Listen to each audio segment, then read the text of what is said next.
So just to summarise the compartments of the arm, we have 5 compartments. So I hope this table makes a bit more sense now. So we have the upper anterior compartment, which contains the alboflexors, so the biceps and the brachioradialis, and also contains the coracobrachialis. The coracobrachialis, some people don't really consider it part of the upper arm. They consider it more part of the shoulder because it attaches on the coracoid. But because it's innervated by the same nerve, I tend to think of it as being part of the upper arm. The upper posterior contains the tricep and anconeus, and they all act to extend the elbow, and they're all innervated by the radial nerve.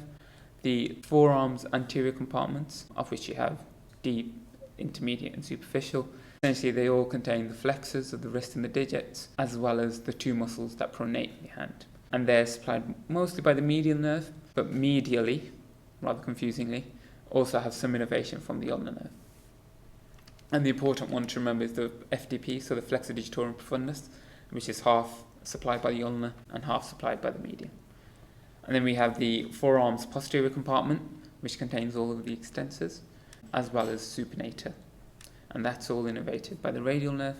And then the intrinsic muscles of the hand, which are responsible for various movements of the hand, and are innervated by either the median or the ulnar nerve. This picture, again, I hope makes more sense. So green shows the upper compartment of the arm, purple kind of shows the forearms compartment, and the yellow shows the hand.